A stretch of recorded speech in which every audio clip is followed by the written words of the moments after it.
My dear students, how are you all guys. I hope आप सभी super और duper और बढ़िया और हिट होंगे। तो चलिए कहानी का सिलसिला यहाँ से शुरू करते हैं। कहाँ से? जहाँ से हमारी क्लास आईपी शुरू होती है। तो देखिए बातें आती हैं यहाँ पर क्लास 12th इंफॉर्मेटिक प्रैक्टिसेस से। तो बात ये है कि आप लोगों का जो एग्ज़ाम है, बिल्कुल, तो एग्ज़ाम के अंदर अगर आप ये टॉपिक पढ़ के नहीं गए तो फिर क्या पढ़ करके गए? तो मतलब बात ये वाली हो जाएगी।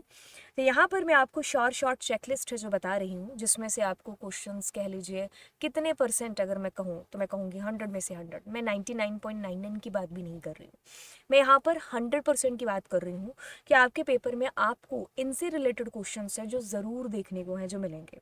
तो चलिए उन्हीं शॉर्ट्स की बात करते हैं। तो आपने क्या करना है कि इन शॉर्ट्स को आपने देख देख करके अपनी कॉपी में उतारना है चेकलिस्ट को, और उसके बाद में आपने एक एक टॉपिक को करते जाना है। चैनल के ऊपर आपको ऑलरेडी इसकी प्लेलिस्ट फुल मिल जाएगी।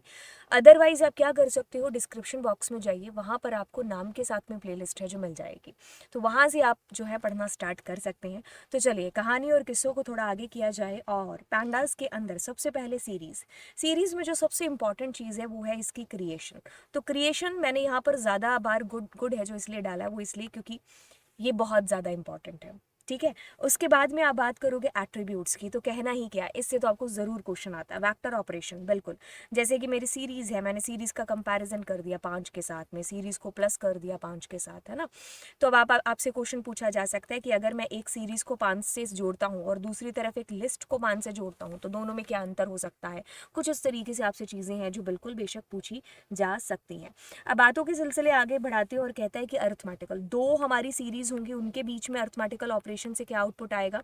अगर मान लो जो दो लिस्ट है उनको जोड़ करके क्या आउटपुट आएगा। तो इस तरीके से आपसे क्वेश्चन है जो लॉजिकली पूछे जा सकते हैं। तो आपको रेडी रहना है, ना केवल आपको सीरीज़ का, आपको लिस्ट ट्यूपल वगैरह के बारे में भी ये चीज़ें पता होनी चाहिए कि वो सेम चीज़ अगर मैं लिस्ट के साथ करती हूँ तो क्या होगा, और अगर सेम चीज़ मैं अपनी इसके साथ सीरीज़ के साथ करती हूँ तो क्या मुझे आउटपुट आने वाला है। वैल्यूज़ को फैच करने का, कि आपकी पूरी सीरीज़ में आपको बोला गया कि भाई उनके रिकॉर्ड फैच करके दो जो 49 से ज़्यादा है, या फिर जो मान लीजिए जिनकी जो इंडेक्स वैल्यू है वो 5 है, 3 है, 2 है। ठीक है। तो इस तरीके से आपसे क्वेश्चन है जो पूछे जाएंगे। बात करेंगे डेटा फ्रेम की।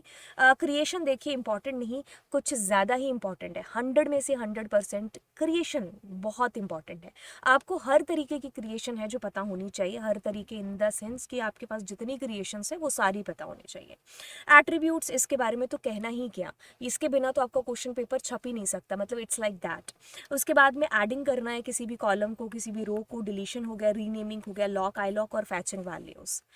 कह लीजिए आपका पेपर पूरा ही इन्हीं में ही सिमटा हुआ आपको मिलेगा। आपको हर दूसरे क्वेश्चन में इस चेकलिस्ट की याद है जो आ रही होगी वाकई में।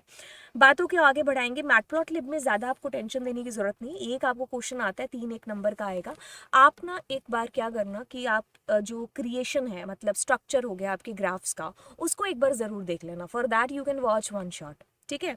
तो आपको स्ट्रक्चर पता होना चाहिए कि किस ग्राफ से किस तरीके से वैल्यूज जो आती हैं, और दूसरा आपको क्या पता होना चाहिए, इसकी जो है कस्टमाइजेशन ऑफ ग्राफ। किसी भी ग्राफ का कस्टमाइजेशन के लिए आपको सारे उसके फंक्शंस पता होने चाहिए कि टाइटल है, एक्स लेबल वगैरह क्या यूज़ में आते हैं ना, एक्सटिक्स वगैरह, है ना।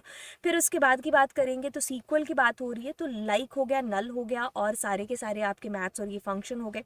मतलब आप कह लीजिए इससे आपको एक क्वेश्चन, इससे आपको एक क्वेश्चन, और ये जो है मतलब इसको मैं कितना भी इंपॉर्टेंट, मतलब ये आपको पता होने चाहिए। इसका एक एक कतरा कतरा आप कह सकती हो ना, बिल्कुल इसके अंदर जितने भी फंक्शंस हैं वो सारे के सारे, मतलब इसी में आपका पूरा एसक्यूएल है जो समाया हुआ है। आपको राउंड फंक्शन दिखेगा, आपको मैथ्स के सारे आपको मोड फंक्शन, आपको सम, ये सारे के सारे आपको फंक्शन है जो बेसिकली दिखने वाले हैं। ठीक है। तो आपको हर एक कह लो कि सारे के सारे फंक्शंस आपको बड़े अच्छे तरीके से है जो करने हैं। फिर मत कहना कि मुझे बताया नहीं। देन आपको इससे भी रिलेटेड क्वेश्चंस है जो देखने को मिलेंगे, जो कि आपके मल्टीपल रो फंक्शंस हैं। आप कह लीजिए आपको 3 से 4 क्वेश्चन, इसके आपको एक क्वेश्चन आ सकता है। इससे भी आपको 3 से 4-5 क्वेश्चन है जो आपको ग्रुप बाय हैविंग के पूछे जा सकते हैं। हैविंग मतलब इन द सेंस कि ग्रुप बाय के साथ लग करके, अलग से तो क्या ही आएगा। यस, इससे आपको 1 या 2 क्वेश्चन आपको ज़रूर देखने को मिलेंगे। तो आप एसक्यूएल को अच्छे से करना। भाई 25 नंबर का है, ऊपर वाले भाई साहब भी हैं जो हमारे ये पैंडास, ये भी 25 नंबर के हैं। तो आपको फिर 25 नंबर की तरह ये जो मेहनत करनी पड़ेगी। अब आते हैं जी हमारी शॉर्ट लिस्ट के अंदर नेटवर्किंग की तरफ। आपको फुल फॉर्म्स वैसे आईपी को पूछी नहीं जाती हैं, बट सीबीएसई का कुछ पता नहीं है किस पेपर में क्या चीज़ पूछ ले, तो फुल फॉर्म्स तो आप करके चले जाना। Then case study based 5 number का हो गया, पीछे 5 या 6 नंबर की आपकी थ्योरी, क्योंकि 10 नंबर का टोटल है अगर हम इसमें फुल फॉर्म्स को स्किप करते हैं तो। ठीक है, ओके।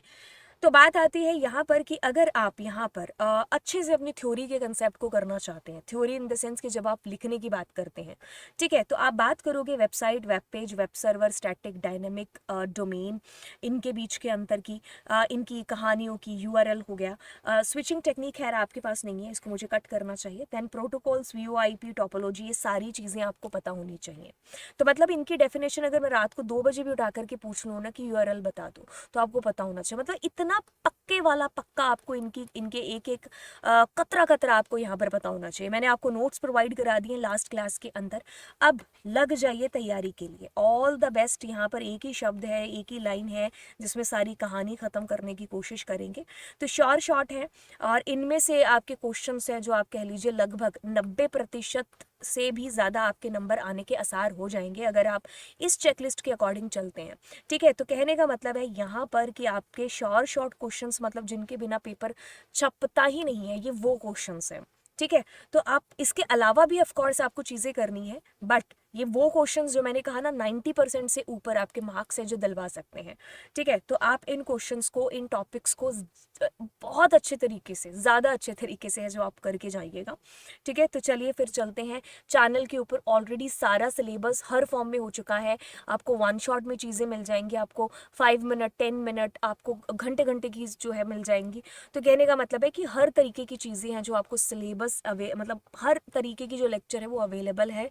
तो जाइए जा कर के वॉच करिए। ठीक है, सो कहानियाँ और बातें मत बनाइए कि ये बहाना हो गया या वो बहाना। अरे भाई 23 तारीख आने वाली है, तभी तक तो आपको चीज़ें पढ़नी है। तो बच्चा जाइए और लग जाइए पढ़ाई के लिए। तो ये शॉर्ट क्वेश्चंस के साथ में आप चेक लिस्ट पर चेक करते जाइएगा और पढ़ते जाइएगा। Bye bye, god bless you. मिलेंगे आपको अगली क्लास में।